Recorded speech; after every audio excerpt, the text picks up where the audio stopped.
Welcome everyone to another episode of Leadership from the Heart. Today we have Kat Ladcani, a Miami-based mindset coach who helps others break free from their limiting beliefs and reconnect to their inner power. After navigating severe anxiety and burnout, Kat transformed her life from a daily practice and now guides others, especially women, to find their at home in their bodies, build self-trust, and create lives rooted in joy, stillness, and personal freedom. Kat, welcome to the show. How are you? Hi, Romie. Thank you for having me. I'm so excited to be here today. I am excited to have you. Very excited to have you. Just so everybody knows, Kat and I do have sort of like a friendship outside of this podcast and stuff like that. I met Kat through some mutual friends, and her and her partner are amazing people. And I follow Kat on social, and she posted something, I think it was like a month ago, Kat. And I was just like, I don't know, man, I got to have this girl on my podcast. We've got to talk more about this, like in person. Just because when we do get together, like our conversations are just like wow, right? And so Mhm. I wanted everybody else to kind of get the feel of Kat and like hear her magic. And that's why I asked her to be on the show. Thank you. Yeah. Yeah. So Kat, let's talk through your story. I don't know what part of your story you want to talk about, but I kind of want to know how you got here to where you're kind of like living out your dream right now. But like take us through. Mhm. Yeah. Um, I think my story started when I was living in California.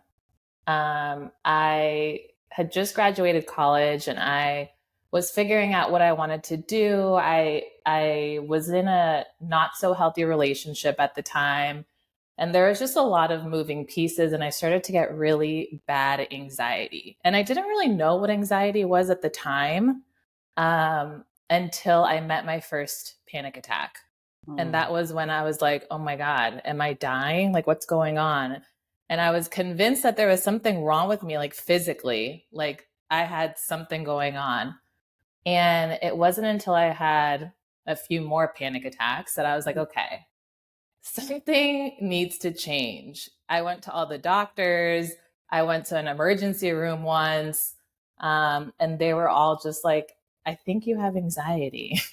yeah. So it really took just like finally getting to the point where I was like, okay, something needs to change. And I think all of the anxiety just stemmed from like the unknowns that were going on, and my body also being like, hey, something is not aligned here. Mhm. And so I decided to start therapy, which is where I got into mindfulness.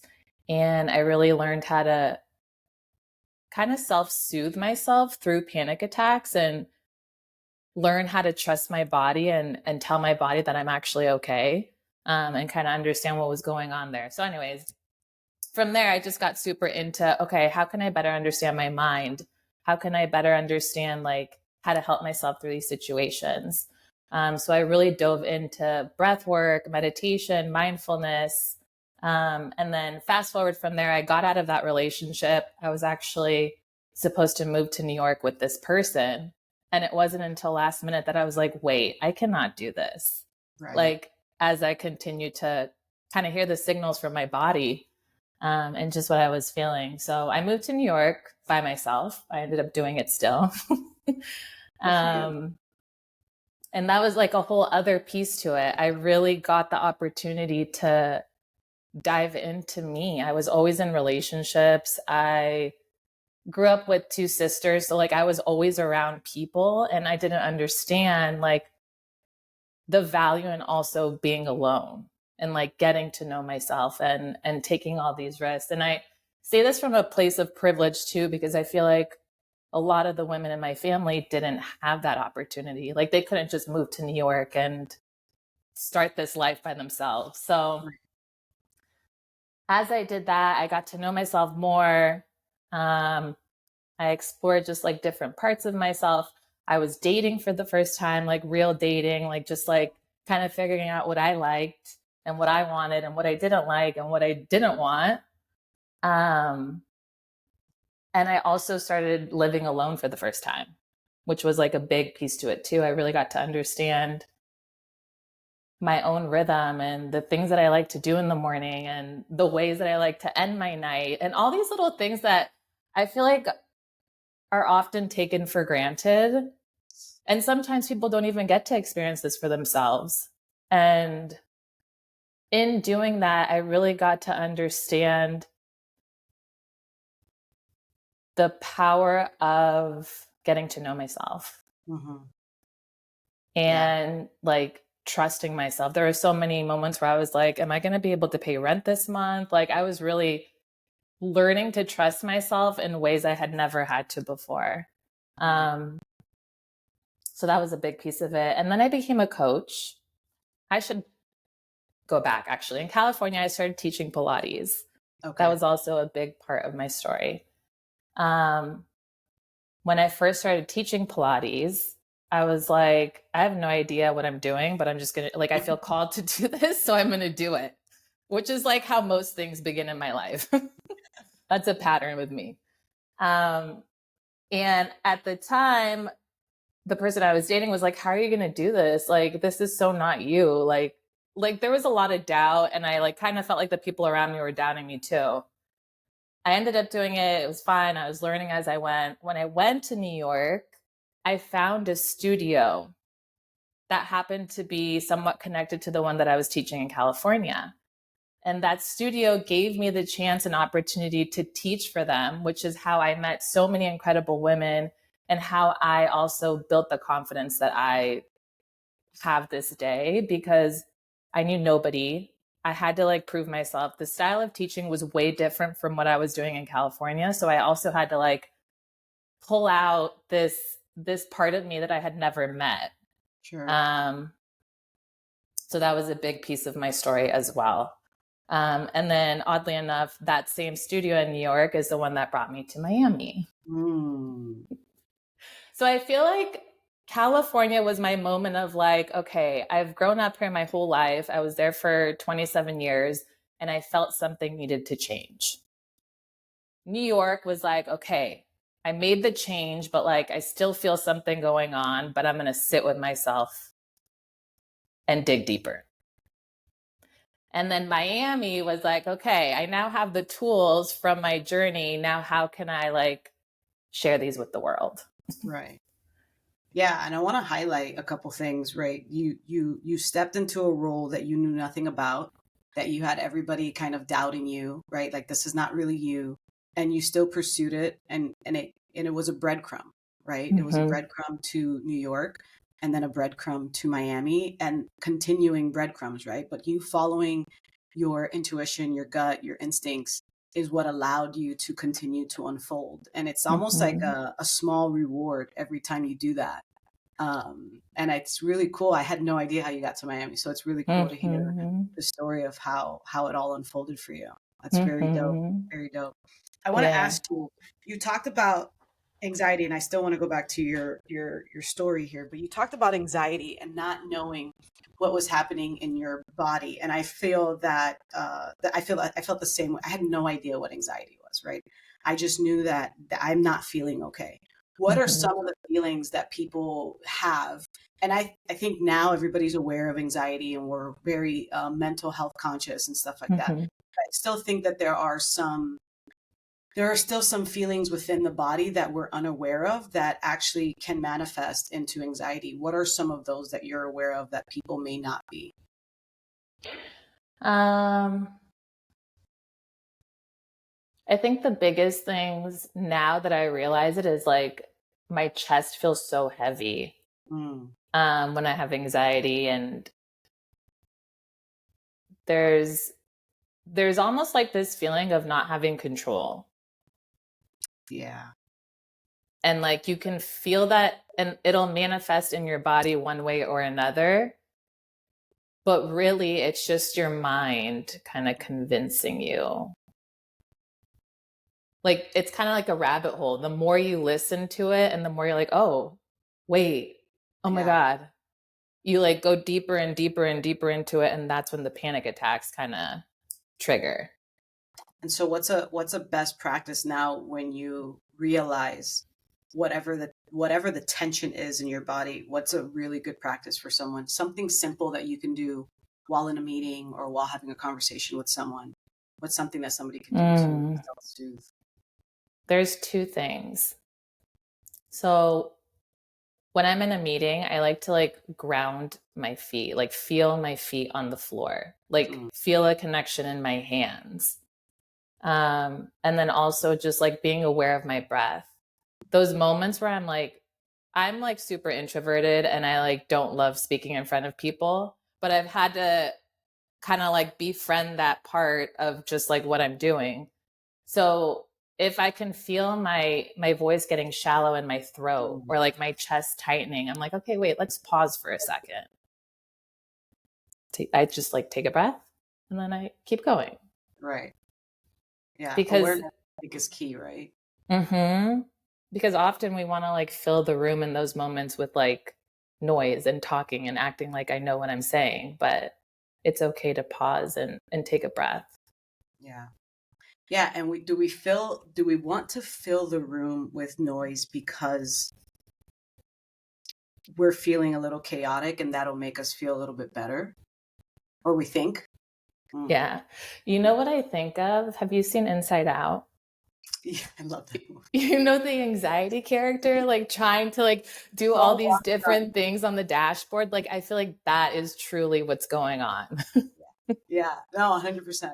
That character was so well. I mean, all the characters were well done, but that character, if you like have anxiety, you relate very well. That's a good one. Yeah. Yeah. And it does actually a really good job of just like understanding that all of these feelings in us are valid, but they're just like kind of characters, and how can you learn how to make those characters work in your favor? Yeah. Yeah.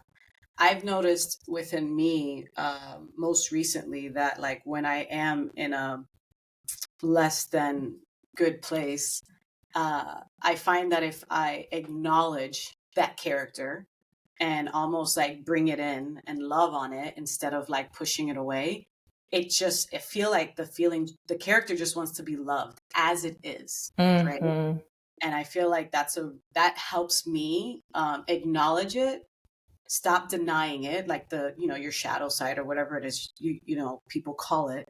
But I know that that's super deep, but like just understanding that it is also part of you, and you can't meditate it away, you can't pray it away, you can do a lot of things to help you heal from it, but you just can't exit out of your life, Yeah, I think that was actually for a while I would like push those parts of me away, and I'd be like, no, I just need to be like optimistic and positive and blah blah blah.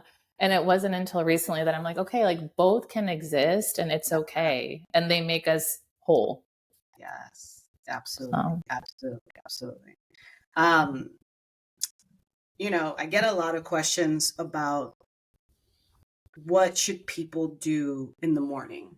As a leader, I think you pour out so much of yourself, right, when you go into the world.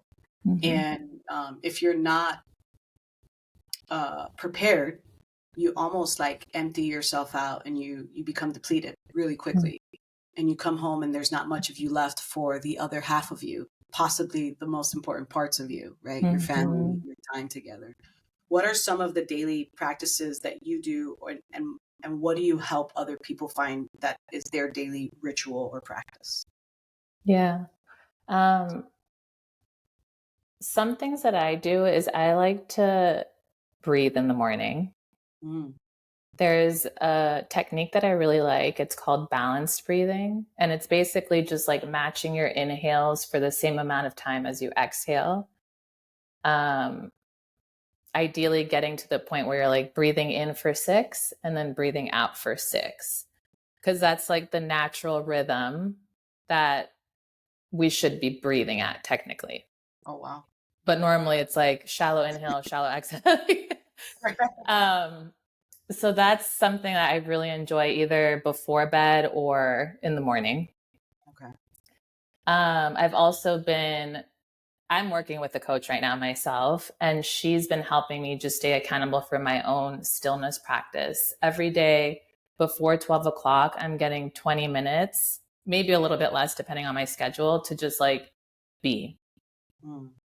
Like just like close my eyes, breathe, and that's honestly when I get like the most clarity and like internal pings, and you know, you just kind of get to scan what's going on within you. Yeah.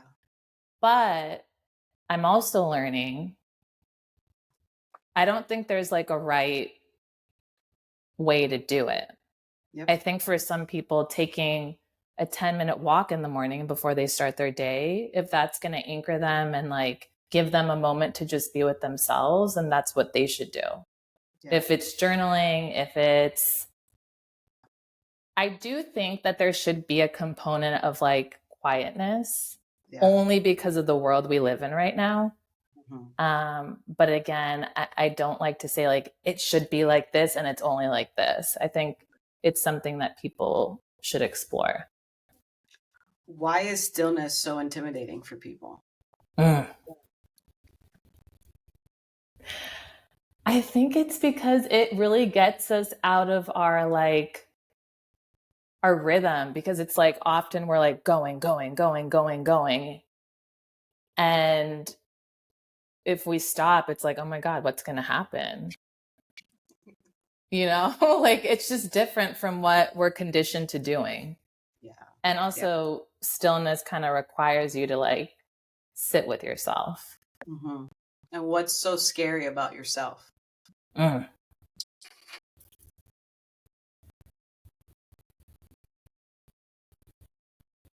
such a great question. Yeah. I don't know if it has an answer. I just, you know, I always like to like ask, because sometimes I'm intimidated by my own stillness. Yeah, me too. There's days where I'm like, oh, I don't want to sit down today. And I fight it so hard. But you know what? I think it's just, there's a level of honesty that comes with having to sit with yourself. Yeah. Like, do I like what I'm doing during my 9-to-5 life? Like, am I showing up as 3 different people in my life on a regular day? Like, those kind of things can sneak up during those moments. Yeah. I know when I like my partner? Like, that's real shit. Yeah. It's real shit. I know when I first started meditating, it would be like a second thing I did in the morning. So in the first part of the morning, you know, I was super like productive, and I would write out like my to-do list for the day. And then I would meditate. And then I would, after meditation, be like, this list means nothing. Right. And it was kind of scary because like I had to get these things done, or so I thought. But after meditation, there was like only one thing to do. Right. And to live in this world, right, that's very material, and understand that everything is, you know, happens in another dimension right now. But, you know, it was very confronting for me to not have a to-do list of things that I needed to do, to accomplish, to make money, to this, to that. So I think, to your point, there's a set of honest questions that start, and maybe not questions, more answers that start to arise within you in stillness. And there's courage required to look at that and be honest with yourself. You said that so beautifully. It's like you realize what matters and what doesn't. Yeah. And so I agree with you. Everybody's morning ritual is different. And I still ask people to just, even if it's a minute, even if it's 2 minutes, set a timer and just sit and just be amazed as to what happens. And I think I've never, ever regretted meditating or being still or any of that stuff. Right. So it's almost like a workout. You don't ever really regret it. So yeah. Thank you for that. I think recently I've been thinking about like, why is this something that I feel so passionate about? And I think it comes from being a teacher and a coach, because you're often giving so much, like you mentioned, as a leader. And it can be really easy to overgive and just continue overgiving. And then you find yourself showing up in a way that's not even your true self. Like, it's like you're just so tired and you're giving from a place of guilt. Yeah, like, this is all I've got, like, take it or leave it, versus filling your own cup and like feeling energized by giving to others. Yeah. There was somebody that told me that you should fill your cup up and overflow. And the overflow is what you give, right? But you always have to make sure that you're full first. And I was just like, holy shit, what a different way of thinking. Because we have this martyrdom characteristic that we just programmed with, right? And we think it's self-sacrificing, and it's so it's so loving to just pour out, but it's not, right? Because the first person you have to love is you. And that was very different for me. And I still haven't digested it all the way, I'm gonna be honest. Yeah. Because that means that I have to give so much to myself. And do I deserve all that I want to give to myself, right? There are some really deep questions there that we won't touch on. That part. Yeah. That's something that actually my coach kind of has brought up as well. We were talking about like over giving and wanting to do everything, but you can't do everything. And she was like, humility can be exhausting. Like, there's a level of humility and there's a level of too much. Yeah. And that's okay. That's okay. It really, really is, Yeah. What are some things that you know about yourself in your journey that you never have to question?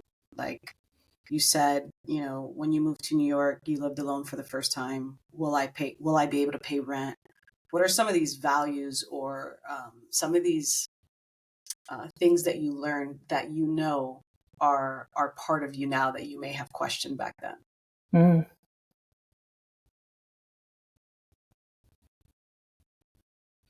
I think there's two parts to it. One of them is I know that I'll always be okay.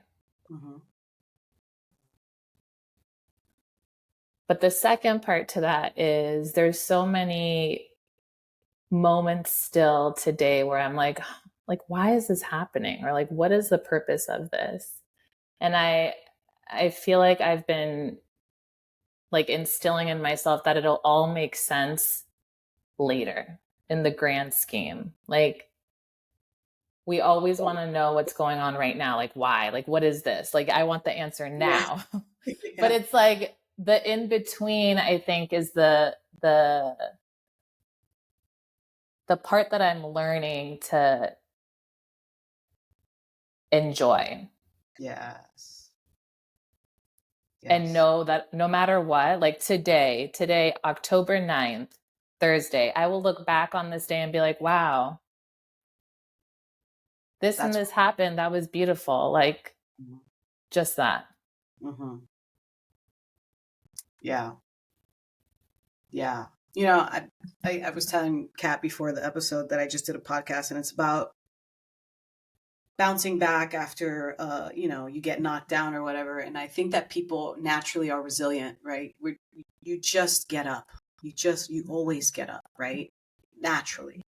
But there's there's a whole other part that we're, I think, unaware of happening in the background. And it's, like we just talked about, the values or who you're becoming when you get up, right? It's this whole other part of getting up is not an option. Like staying down is not an option, I guess.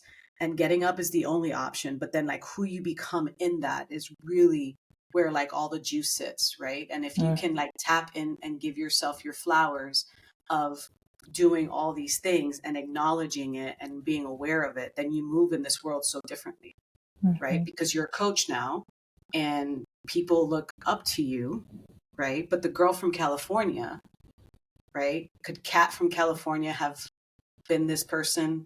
You know what I mean? Yeah. Yeah. I think that self-reflection, and not only like the what is there to learn from this, but also looking at how far you've come, really helps you build that confidence that you have today, that I know of you, to be a coach, to be on social media and say the things that you want to say, and be that person, you know, because I think we've talked about this, but social media wasn't always easy for you, right? Mm-hmm. Yeah. No, we've come a long way. I still have my days where I'm like, I don't know what I'm doing. Yeah. Yep. But to your point, I do think that those moments of being knocked down, if you can just like save those little moments of you getting back up in like a little corner in your mind and like use them in those future moments where you're being knocked down, like you made it through that, so you can make it through whatever is ahead. Yeah. Yeah. Reference points, right? For sure. Mm-hmm. For sure. So what other practices do you have other than breath work? Like, what are you coaching people on? What have you seen, like, I want to say the most results, because I think that that's very almost material in 3D, but what do you see that people resonate with the most? I think creating your own personal practice. Like we said, I feel like we're in this go, go, go mentality, and creating pockets of time for ourselves, 5 minutes a day, can make the biggest impact. I'm working with a group right now, and they're taking 5 minutes a day for themselves every morning. And one person already is like, wow, I've had so many realizations happen in this past week. So it's like taking the time to pause can make the biggest impact in your life. Yeah. And just help you see clearly. Yeah. What does a coaching session with you look like? It depends. I honestly love guiding meditations. Okay. In particular, future self meditations, because I'm just like such a dreamer myself. And I attribute part of that to why I am where I am today, because there wasn't a moment in time where I wasn't like thinking about like, okay, like what would I feel like if I were this person 3 years from now? Yeah. And even still doing that in my meditations today has helped me so much and helped me become the person I am. And I don't know that a lot of people take the time to really step into their future selves. Like, really, like, what does it feel like to be who you want to be a year from now? Right. And can you step into that tomorrow, even though you're not physically there yet? Yeah. Like, what would that look like? Yeah. How do you walk someone through that? So it's based on, the practice that I lead is based on Tibetan Buddhist practices. But basically, it's just kind of sitting with your future self. Like, they're in the room with you. Like, what attributes do you love that you feel from them? And then from there, like, can you sit and focus on the fact that those attributes are already in you? Yeah. Because they wouldn't be there if you weren't where you are right now. And that, so now, So now, what would it look like if you embodied those attributes now? Like the moment you open your eyes after this meditation. So that's something very near and dear to my heart. And what have people told you about that for them? Like, what realizations, what epiphanies have they had after that sort of practice? I know I do it sometimes, and it's wild. Even hearing you say it, I started to picture, because I'm a dreamer too, I started to picture mine, and I'm like, oof. So like, but what do people often say, or what do you feel when you do that? For myself, so a part of it is also like, what piece of wisdom would your future self give you right now? So it's like that intuitive ping of like, oh, I need to slow down more, or oh, I need to show up better at work. Like, how can I do X, Y, and Z? And for other people, I've heard similar experiences, like things they didn't realize needed to happen in their lives. Yeah. Yeah, it reminds me of I think there's a thing on social that says like if everybody was watching the movie of your life, right? What would they be screaming at the screen for you to do like right now? And that shit just brings you like face to face with Mm-hmm. you know, right? But you're pretending doesn't exist. And Yeah. that future self really does. And it's so gentle, right? As I'm thinking about it right now, it's such a gentle piece of wisdom. And it's so harsh at the same time because you're like, yeah, I know I should be doing that. Which is really the true practice. Like you're in real life. Yeah, Like the sit is nice and the visualization is great, but then like how are you integrating that into your life? yeah, yeah. You mentioned coming from a lineage of women who didn't always have the freedom to say no or to dream big. How has that influenced you, specifically like in the way you lead and why you work with women today? Hmm.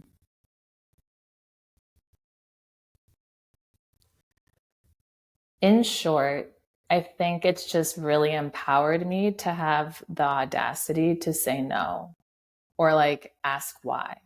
Like, why does it have to be like this? Why do I have to do this? So, like, just being more curious about all of the possibilities. I don't want it to be in short. Okay, so you're saying get vulnerable.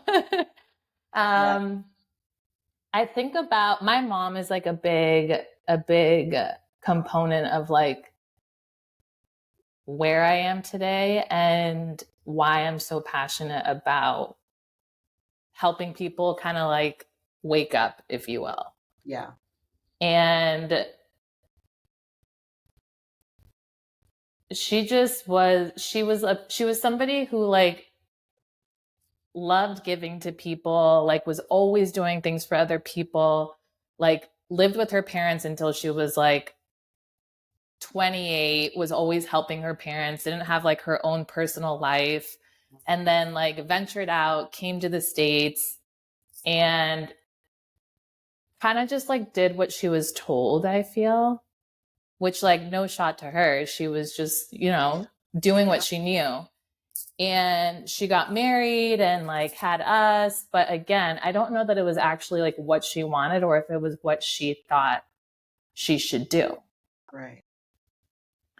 And then just her relationship with my dad, like, again, I don't know that she actually really had a voice through it all. And the same goes for like all of her sisters and like their own personal marriages, etc. And so just having the tools to know what I want and applying them to my life and like questioning everything and whether or not it actually is something that I want for myself Yeah. is very important to me. And then also empowering others to do the same for themselves in their own life. Yeah. Were you the rebel because you questioned everything? I mean, naturally. I know that's a great question. I want to say, Rebel yeah, doesn't mean I definitely was the one out of my sisters to like do everything differently, and everybody was like, "Why are you doing that? Like, why are you moving to New York? Like, what?" Like all of these different things. I just, yeah. So yeah, I would say yeah.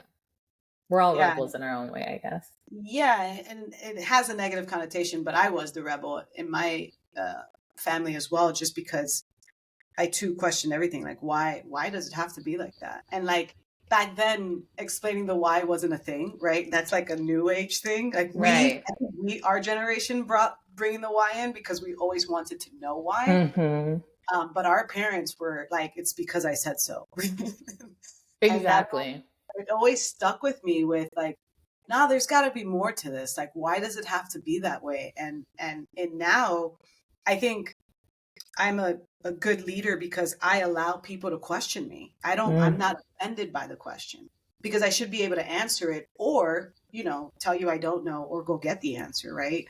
But I still see people very offended by being questioned why, as if they're questioning their own personal, as if they've attached themselves so much to being the authority figure that being questioned is not okay. And so I too encourage people, just ask why. Like, why does it have to be this way? It's just because we've always done it this way, because that's not a good answer. So I feel you on that. And I love the fact that you took the pieces of your mom's life and you identified the parts that you did not want to replicate. And I'm sure that there's a lot of beautiful things that you have taken from her and that you are because of her. There were some things that you were just like, no, I don't think I want to take this one. Right. And that's such an independent thinker for yourself, because I think, I think God put some of us in our families just to be the one to just say things could be different. And like, I don't know why I'm different, but I just know I am different, and I have to honor that within myself. Right. And I think that that's really cool, that that's who you are in your family. And now you're helping other people also awaken to being cool with questioning things. I think that's beautiful. Thank you for that. Yeah, of course. I think the big push to like continuing this path was getting to share practices with my mom, and like I would teach her breath work, and before she passed, like she had all of these realizations for herself, like towards the end of her life, and I saw how powerful that was for her, and I couldn't help but think, like, what if she had these tools earlier? Like, Sure. Like, what if everybody could have these tools earlier in their lives? Like, Sure. So I think that's also a big driving force as well. Yeah. Yeah. I think, I'm going to say something. I hope it's not too vulnerable for you, but, I think that I agree with you in that our job now is to bring forth what we've learned to, our parents and the people around us. And I have a coach, Preston Smiles. I don't know if you've heard of Preston, but we were on a coaching call once, and it was a cohort. So it was a bunch of people, and there was a lady asking a question, and she was really, really mad at her mom for something. And he says, what if your mom decided to come here and carry that so that you didn't? And yeah. And I think it healed so many parts of me in one breath, because before this, I was so hard on my parents, right? You should be this, you should be that. And in one sentence, I understood, like, what if they carried that so that I could be free and be a rebel and make different choices and all these things that they're completely unaware that they're doing for us. And I think it's really cool that you're able to bring your mom through and watch her realizations. And what if she carried all of that other stuff so that you and your sisters could be free? Right? It's it's real. It's real. And it's a beautiful thought to have, because knowing parents, they would. They really would. They really, really would. Yeah. Cry.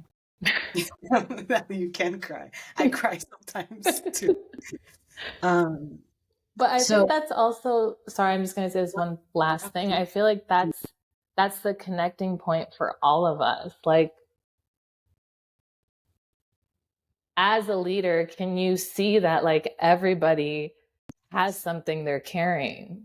And can you like offer to give them a little bit more compassion, a little bit more grace, knowing that? Yeah. Can you see yourself in them? Yeah. That's empathy, right? That's compassion. You may not understand it, but understand that it's heavy for them, whatever it is. Right? Yeah. I think that's beautifully said. Yeah. That's definitely going to be a clip. So if someone was listening and they felt a little lost, whether in their job, their relationship or their identity, what's one small shift they can make today to try to find their way back to themselves? Small shift. Or big. I'm so extreme. I'm like, go all the way. Small shift, I would say, can you, if you're not already, making time for yourself, 5 minutes a day? Yeah. No phone. Okay. What does that look like? Do I Just journal? you. You Just could me. journal. You could breathe. No music? No music. Okay. Only because it's like, those are still external factors that are like influencing your mind to be distracted, you know? I do believe in like music helping you change your mood and shift your mood and uplift you and help you feel your emotions. But I think the 5 minutes of slowing down and slowing down your senses is what's impactful. Yeah. I like it. I like it a lot. I think I'm going to practice it. 5 minutes, no music. That's different. Yeah. I mean, I journal with nothing on, but like I feel like my thoughts are so there's so much, so it feels like there's music on. But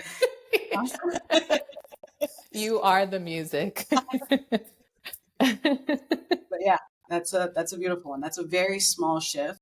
Again, you know, I think when you put the timer on and you sit still for 5 minutes, you're going to see just how long 5 minutes feels in the beginning. And then in a week or two, 5 minutes is not enough. And that's when you know you have to go to 6 and then 7. Before you know it, you're so comfortable in your skin and your voice and who you are that like your life just completely changes. And that's what, you know, people think that they have to. So let's get into this. This will be what segues us into our close. But we say stillness and people think meditation. But when they meditation, you're supposed to stop your thoughts, or at least that's what, you know, the old habit is. What do you say when you're saying stillness? Is there anything to do? Just be. That's it. Let your thoughts, let your everything. Watch your thoughts, let them pass. Because I do think there's no way for us to just stop our thoughts. 100%. They're gonna always happen, and they're gonna always try and like gain your attention. Yeah.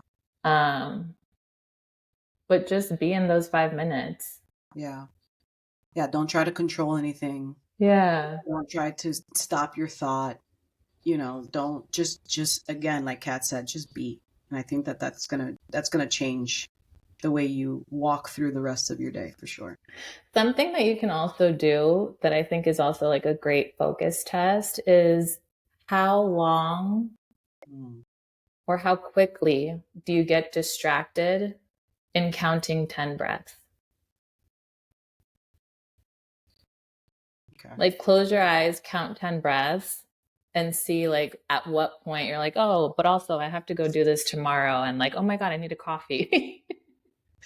Yeah, and I'm like, it's crazy. It's crazy. I know. I'm like, that's gonna be wild. And you think 10 breaths, you're like, yeah, no big deal, whatever. I could do that in a second.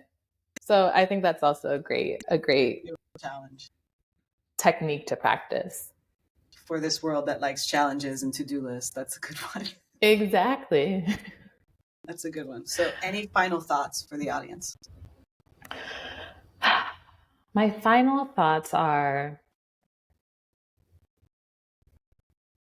I think if I had to wrap the reasoning in all of this and the urgency in making time for yourself and developing your own practice, it's that it's really easy to take being alive for granted. Like, it's really easy to think, oh, I'm going to be here tomorrow. Like, I could postpone quality time with my partner until tomorrow. So if we really live from the perspective of like, every day is a gift, taking the time to really ask yourself every day, are you treating it as a gift? Yeah. And if not, what needs to change, what would shift. Yeah. That's a really deep final thought. That's good. That's wonderful. Where can people find you online? You can find me on my Instagram page, Kat, Kat Ladcani, Ladcani, and I have a link tree on there that you can also sign up for one-on-ones or monthly coaching as well. That's beautiful. We'll have all those links in the show notes for you guys so that you guys can check out Kat. Kat, thank you so much. I appreciate this. I think this is going to be such a cool episode to, like we talked about earlier, just to help transition us from just leadership into like the whole being of a person. And I appreciate your wisdom. I appreciate your courage to be vulnerable and to tell us your story. Thank you, Romie. This was awesome. Thank you for having me.